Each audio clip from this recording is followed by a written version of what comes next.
okil kendo ja siasa bende. Nitiere wach moro ma Azimio koro dwa ni otere doho bende. Wach mar ni jomage mar kweth mane mang'eny e od bura. Be doho nyalo konyo wach ni yo moro amora bedo ni koro speaker ma Moses Wetangula noseng'ado wach ni chon. Moseket ji nyaka e komiti mopogore opogore, nyaka komiti miluongo ni House Business Committee monego bed ni piedho jomoyier kaka jotend migepe. Bende koro osemi thuolo ni mondo ochak tich. Azimio be nigi kes moro amora ka koro gitero wach ni e doho nikech giikore mar dhi kwedo ruling mar speaker.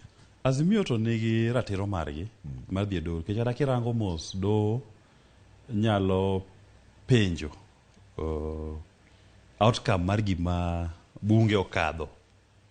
To maendi en wach ma speaker mar bunge Wetangula nong'ado bura e bunge ni Azimio ok en majority party, Azimio en minority party.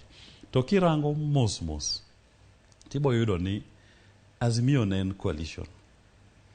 To bang' kane osetim yiero, kikwana bang' yiero joma ne oyiere od bura gi duond Azimio, ne ging'eny kikwano gi achiel ariyo adek kikompea gi jok manoyiere duond bura mar Kenya Kwanza.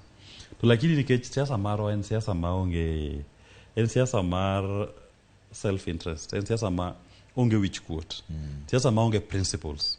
Iyudo ka bang' ji nosetimo yiero to migawo moko kara koro UDM iyudo ka kata maro chiengni MDG gin gi agreement ma gindikre gi wegi gi Azimio, ka giwacho ni wan jo Azimio coalition wabo bet kodu kama.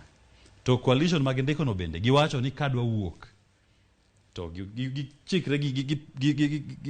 gichikre gi wegi no kanyal wuok nyaka dweche adek kal bang' election, to nyaka chiw notice man 90 days. Koro nitie nyaka nikech sama ji dhi e yiero nyaka iyudo ka jogi ne campaign gi nying jakom.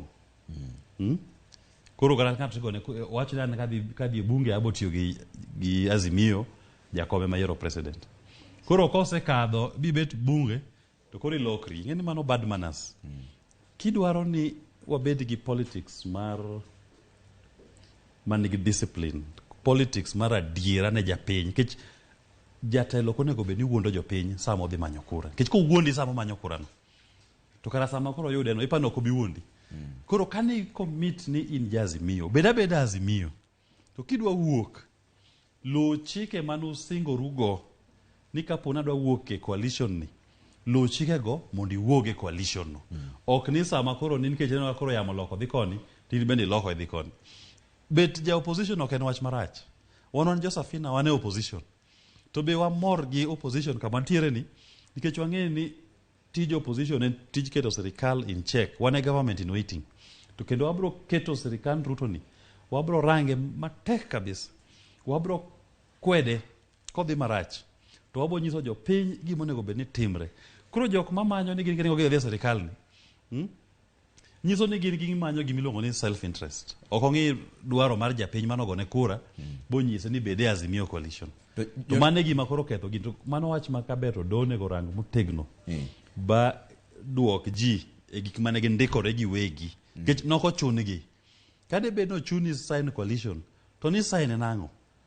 Ne gin gi nafas kapok otim yiero mar invoking procedures mag wuok e coalition go. Moko kuomgi ka anyaparo jopa gi jo maendeleo chap do ne gidhi e doho mondo giwuogi bado wito otase gigo ka wacho ni ma gima nondiko kendu un use benefit yudo ber moro e coalition arrangement uno.